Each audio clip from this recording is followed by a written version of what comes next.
झांसी में देर रात गूंजी गोलियां, जहां बीते रोज पीताम्बरा कॉलोनी में शातिर चोरों ने दिन दहाड़ी भाजपा के पूर्व जिलाध्यक्ष सुबोध गुबरेले के घर को निशाना बनाकर 15 लाख के गहने व 5 लाख की नकदी समेत करीब 20 लाख की चोरी को दे डाला अंजाम। बीती देर रात मुखबिर द्वारा सूचना मिली कि नगरिया कुआं के पास छिपा बैठा है चोरी का आरोपी, जिस पर पुलिस ने उसकी की घेराबंदी तो उसने पुलिस पर कर दी 2 फायर।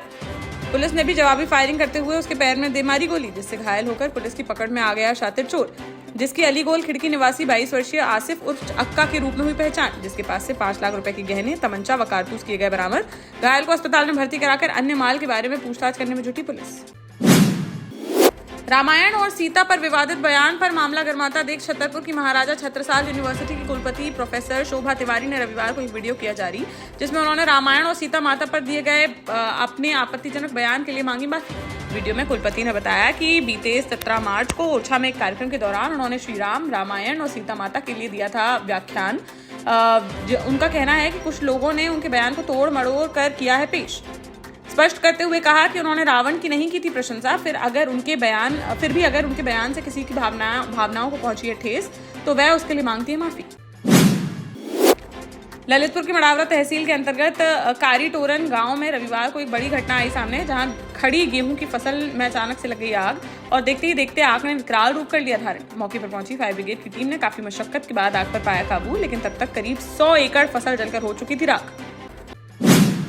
झांसी में रविवार सुबह सड़क किनारे पड़ा मिला एक युवक का शव, जहां चिरगांव थाना क्षेत्र के संतरी डेरा का रहने वाला 40 वर्षीय बलवान सिंह बीती रात पड़ोस के गांव में ही धार्मिक स्थल पर खाने गया हुआ था भंडारा। वहां से वह लौट रहा था घर वापस, तभी रास्ते में किसी अज्ञात वाहन ने उसे मार दी टक्कर और वाहन चालक मौके से हो गया फरार, जिससे रात भर सड़क किनारे ही पड़ा रहा वह। सुबह जब घूमने के लिए निकले ग्रामीण, तब उन्हें पड़ा मिला उसका शव, जिसके पास कार के टूटे पड़े हुए मिले कुछ टुकड़े। पुलिस ने शव को पोस्टमार्टम के लिए भेजकर मामले की जांच की शुरू।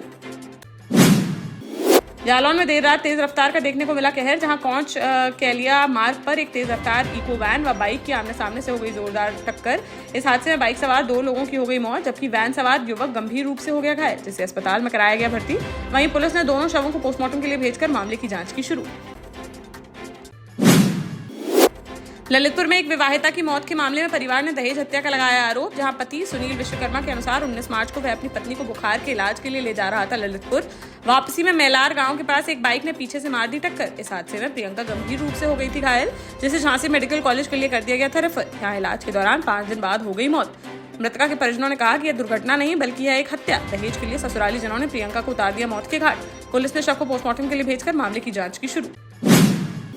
झांसी में लोकसभा चुनाव के बाद से बहुजन समाज पार्टी में छिड़ा घमासान थमने का नहीं ले रहा है नाम, जहां पार्टी ने एक बार फिर से झांसी मंडल के पदाधिकारियों के बदल दिए कार्यक्षेत्र। 2 माह पहले ही जिलाध्यक्ष बने चंद्रदत्त गौतम को हटाकर अब उनकी जगह युवा नेता पवन चौधरी को बनाया गया जिलाध्यक्ष। वहीं रविकांत मौर्य को दी गई मंडल की जिम्मेदारी। टीकमगढ़ की मोहनगढ़ तहसील में तहसीलदार और किसान के बीच हुए विवाद में नए तथ्य आए हैं सामने, जहां तहसीलदार गोविंद सिंह ने रविवार को खुलासा किया कि कंचनपुरा गांव के किसान घनसू प्रजापति के खिलाफ पिछले 4 सालों में 4 आपराधिक मामले हैं दर्ज। तहसीलदार के अनुसार शुक्रवार को घनसू प्रजापति शराब के नशे में पहुंचे थे कार्यालय। वहां उन्होंने अभद्र भाषा का प्रयोग करते हुए काफी देर तक किया हंगामा, जिस पर तहसीलदार ने मोहनगढ़ थाना पुलिस को दी थी सूचना। आरोपी किसान के खिलाफ 151 के तहत की गई कार्रवाई।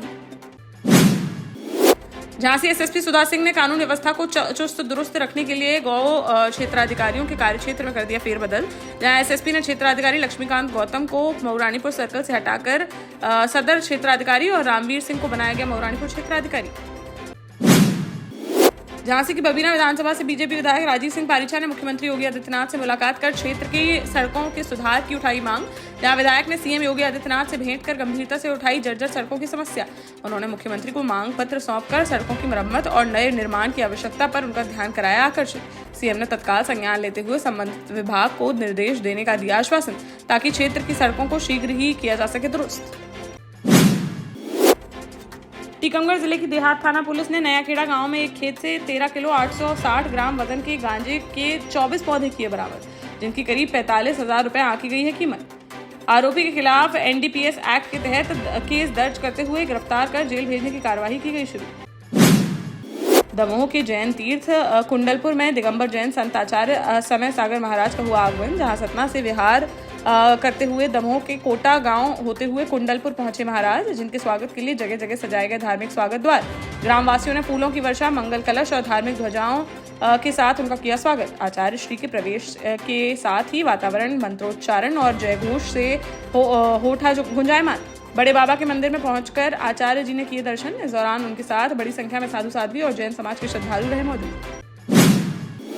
झांसी में रविवार को जिला अस्पताल के संविदा कर्मचारी कृष्ण स्वरूप के नेतृत्व में दर्जनों की संख्या में गरौठा विधायक जवाहरलाल राजपूत के आवास जा पहुंचे कर्मचारी, जहां उन्होंने विधायक को मुख्यमंत्री संबोधित ज्ञापन सौंपते हुए बताया कि एनसीडी के अंतर्गत राष्ट्रीय कार्यक्रमों में संविदा पर लगाए गए थे कर्मचारी। इन सभी कर्मचारियों के मानदेय वेतन में कर दी गई है भारी कटौती, जिससे उन्हें परिवार का भरण पोषण करने में कठिनाइयों का करना पड़ रहा है सामना। उन्होंने मानदेय कटौती को बंद कराए जाने की उठाई मांग।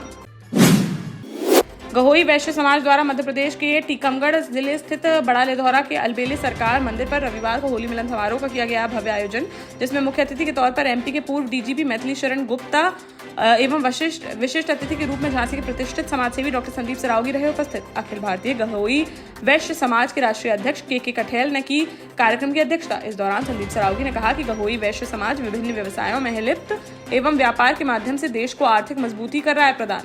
कहा कि आज हम सभी ये प्रण लें कि देश समाज और असहायों के सहयोग के लिए हमसे जो भी बन पड़ेगा उसके लिए हम सभी सदैव रहेंगे तत्पर। सागर के जयसी नगर सामुदायिक स्वास्थ्य केंद्र परिसर में रविवार को अचानक से लग गई आग, जहां अस्पताल में धुआं उठते देख मरीजों के परिजनों ने तत्काल अस्पताल प्रबंधन को दी सूचना। मौके पर पहुंचे अस्पताल स्टाफ और आसपास के लोगों की मदद से काफी मशक्कत के बाद आग पर पाया जा सका काबू। इस आगजनी में जल गए ड्रेसिंग रूम के पर्दे, वायरिंग और कुछ दवाइयां, लेकिन समय रहते बुझा ली गई आग, जिससे टल गया बड़ा हादसा। देश का जाना माना सैनफिन ग्रुप आपके लिए फिर लाया है झांसी में वास्तु के हिसाब से फ्लोर प्लान सहित एक शानदार टाउनशिप, जिसमें सुरक्षा की दृष्टि से सीसीटीवी, एक ही ग्रैंड गेट से एंट्री और एग्जिट, चौड़ी सड़कें, parking, car wash area, senior citizen and international fountain parks, swimming pool, gym, badminton, tennis आदि courts, school, hospital, shopping mart आदि कई सुविधाएं। इसीलिए तो हम झांसी में लोगों की पहली पसंद। 12 साल पहले अपने स्टार्टअप के साथ ही योग्य नेतृत्व, अनुभवी टीम और सक्षम सेंट्रलाइज और उत्तरदायी प्रबंधन के बल पर सबको घर गुणवत्ता के साथ समय पर घर की योजना के तहत सैनफिन समूह ने बहुत ही कम समय में 1500 से ज्यादा यूनिट्स को दिया है कब्जा। समय पर डिलीवरी से हमारे ग्राहकों में बड़ा है विश्वास और मिली है संतुष्टि। सैनफिन समूह ने बहुत कम समय में Sanfin Ashok city, green homes residency, green homes city, Sanfin Ashok valley, Delhi public school, Sanfin शाखा, केन सैनफिन अस्पताल सहित कई अन्य परियोजनाओं के साथ नई झांसी के निर्माण में स्थापित किया है एक बड़ा मुकाम। तो आप भी आज ही आइए अपने परिवार के साथ और कीजिए अपने सपने साकार।